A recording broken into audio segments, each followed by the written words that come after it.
इलाज के दौरान युवती की मौत हो गई है। इलाज के दौरान युवती की मौत हुई।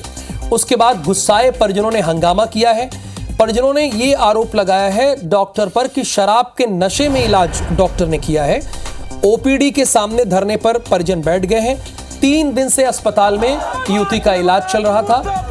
डॉक्टरों ने दम तोड़ने से 10 मिनट पहले उसे रेफर किया था। दम तोड़ने से 10 मिनट पहले, यानी जब उसकी हालत बहुत गंभीर हो गई। गुस्साई भीड़ को हटाने के लिए पुलिस को हल्का बल भी प्रयोग करना पड़ा। आरोप ये लग रहा है कि शराब के नशे में धुत होकर, यानी शराब के नशे में इलाज किया गया है। अरुण श्रीवास्तव इस वक्त हमारे साथ लाइव जुड़े हुए हैं, राजगढ़ के हमारे संवाददाता हैं।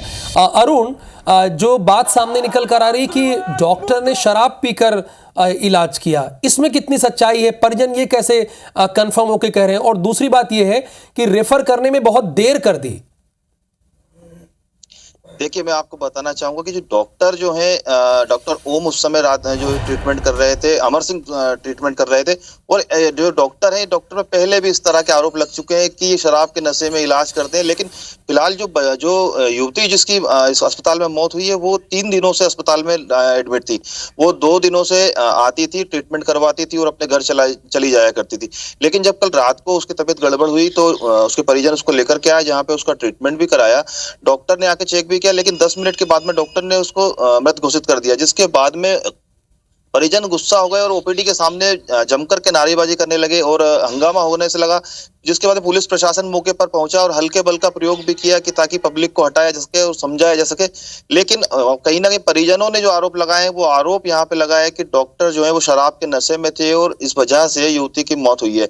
अब इसमें कितनी सच्चाई है, ये तो जांच के बाद में ही तमाम चीजें सामने आएंगी, क्योंकि परिजन जो है वो इस बात पे अड़ गए थे कि डॉक्टर का मेडिकल होना चाहिए, कि यदि डॉक्टर शराब के नशे में नहीं है तो फिर युवती की मौत कैसे हुई। उनका आरोप है कि शराब के नशे में ही डॉक्टर प्रॉपर ट्रीटमेंट नहीं कर पाए, जिसकी वजह से जो युवती है उसकी मौत हुई है। और राहुल जी, बताना चाहूंगा कि इस तरह का मामला ये राजगढ़ जिला चिकित्सालय में कोई नया मामला नहीं है। पिछले 3 दिनों से यह राजगढ़ जिला चिकित्सालय पूरी तरह से सुर्खियों में है। सबसे पहले दिन यहाँ पे नर्सिंग स्टाफ के साथ में बदतमीजी होती है, जिसकी एफआईआर लॉन्च होती है। दूसरे दिन यहाँ पे एक एएसआई को पीटा जाता है और जो बदमाश है उनको बाद में तीसरे दिन पुलिस गिरफ्तार करती है। और ये बीती रात की घटना है कि इस तरह से एक युवती की मौत हो जाती है। परिजन इस बात पर अड़े हुए थे कि डॉक्टर का मेडिकल हो जाना चाहिए। बात जिला चिकित्सालय की थी और अगर लोगों को डाउट था तो इसमें करवाने में क्या दिक्कत थी। फिलहाल बहुत शुक्रिया आपका इस जानकारी के लिए।